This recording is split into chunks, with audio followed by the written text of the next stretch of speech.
The important part when we get to talking about race, a lot of times, is stereotypes, the things you think about them over there. So let's talk a little bit about stereotypes and the nature of stereotypes. With stereotypes, generally, we're interested in dehumanizing people, somehow make them animal-like. Why? Because it makes it a little bit easier to be inhumane to someone else if they seem a little more animal-like. All right. For example, let's look at a little propaganda. This is World War II propaganda, American propaganda about the Japanese. Note that he has, like, the real, sort of beady eyes and a snout kind of nose. And sometimes it's subtle. Even the teeth look a little funny. Sometimes it's subtle. Sometimes it's not so subtle. All right.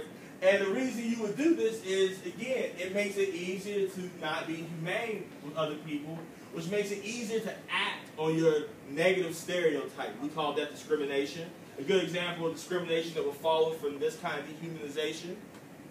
People in California know this so well. This is the internment camps for the Japanese in California during World War II.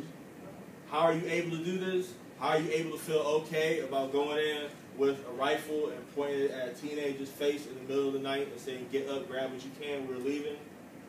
Because they're not really people. You dehumanize them. Now, something else about stereotypes is that stereotypes about blacks and most non-whites seem to give them animal-like characteristics. And they usually tend to deal with three particular areas: intelligence, athleticism, sexuality.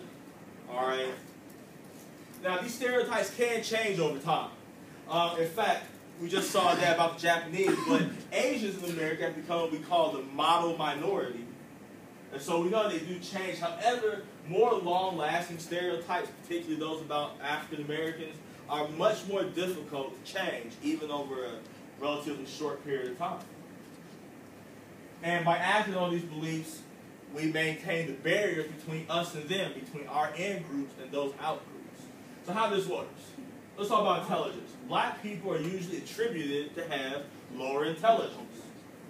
This justifies treating them like children. All right, we call that system paternalism. Everybody remember when you all watched Glory when I was gone?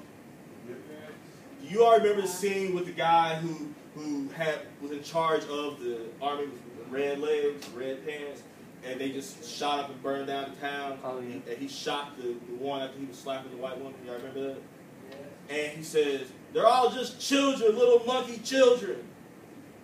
That is paternalism in perfection. See, what we just saw there is this idea that they're like little children. How else can you justify talking to a grown man, someone your age, going to talk to a grown man, an old man, and talking to him any kind of way?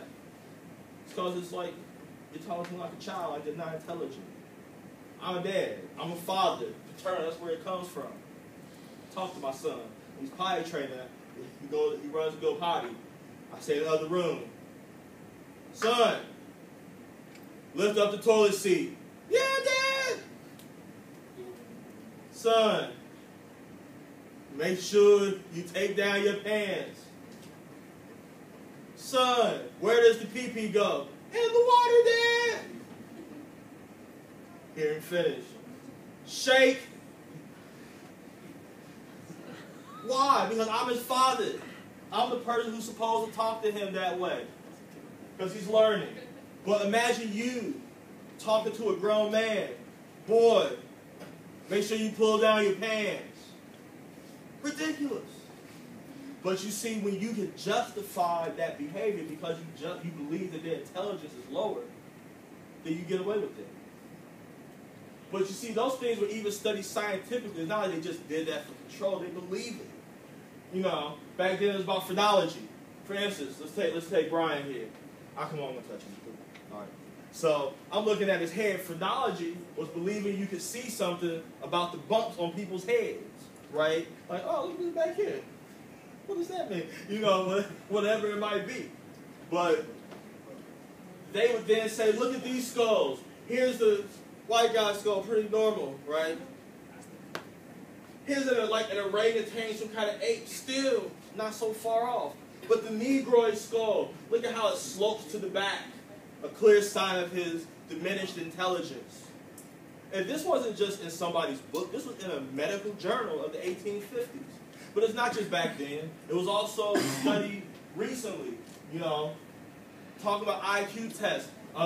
Infamous book called The Bell Curve that came out in the mid-1990s, where they said we can show statistically that brown people, blacks and Latinos, on average are less intelligent than white people. And we have the numbers to back us up because it's statistics. Of course, you know, there's also another quote that goes, there's 3 kinds of lies. Lies, damn lies, and statistics. Let's go a little further here.